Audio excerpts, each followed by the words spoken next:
Hello mga mare! Welcome na naman po dito sa aking munting tindahan. So, ngayon na naman tayo nakagawa ng mga vlog natin mga mare ko kasi nga masyadong busy talaga ang inyong tindera at konting update. Nga lang po muna tayo ngayong araw sa mga produkto po ni Nestle product.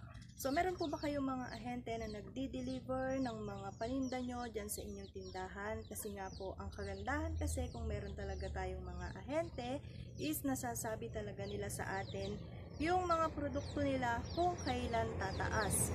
So, yun talaga yung isang kagandahan din, no? Siguro lahat naman may mga sari-sari store is ito din yung pinaka hinihiling nila kung wala pa silang mga ahente na nagde-deliver ng mga paninda nila sa kanilang tindahan.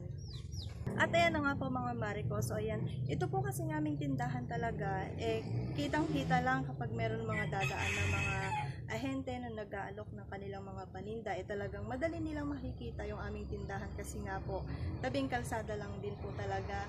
At ayan nga, ang daming sasakyan ng mga nagdadaan, marinig nyo naman siguro ang lalaki ng truck ng mga nagdadaan mga Mars, kaya medyo maingay talaga dito sa aking kapaligiran. Tapos yung tindahan din namin is tabing barangay hall din. Kaya madali lang talaga makikita yung aming tindahan. Ang kagandahan din talaga kung meron kang ahente, ayun nga sinasabi ko sa inyo na yung mga ahente na nagdi-deliver is kapag tataas yung mga produkto nila, masasabi nila talaga kaagad sa atin.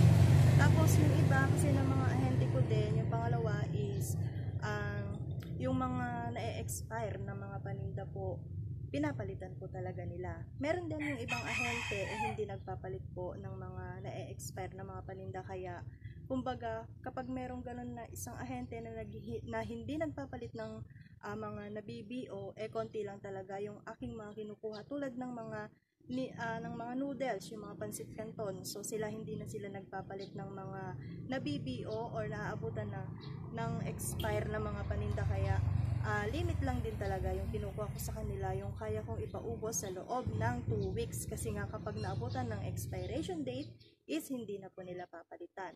So si Jack and Jill, ayan, pinapalitan naman po nila. At ayan, balik na naman nga po tayo mga Mariko. So meron nga na naman bumili.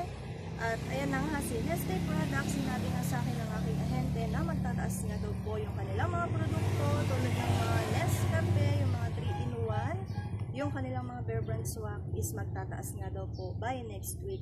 Ang nauna nga nagtaas is yung mga Nescafe stick. So 4 pesos na nga yung aking bentahan na dating 3 pesos lang. Tapos yung Nescafe na 23 grams nila na dating 22 pesos lang yung aking bentahan, ngayon is 26 pesos na. So kumuha nga ako sa kanila kahapon ng Bear Brand swak is nasa 10.69 pa lang yung isang peraso niya.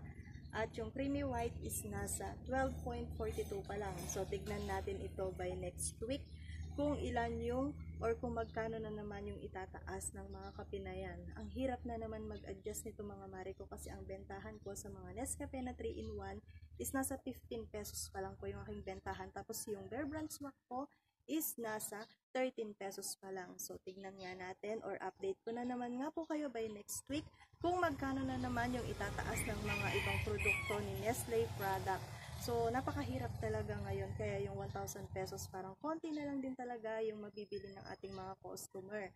Wala naman tayong magagawa, diba? Kailangan din natin mag-adjust ng presyo kung sakali man na tumaas ang ating mga paninda. So, ganun talaga, ipaliwanag na lang natin sa kanila, lalo na nga yung mga nasasanay na mura nga yung ating presyo ng mga paninda natin, pero hindi naman pwede na hindi tayo mag-a-adjust kasi nga tayo talaga yung malulugi. So ayan, hanggang dito na nga lang po yung update ko ngayon mula sa Nestle product. Hanggang dito na lang mga Mars. Salamat!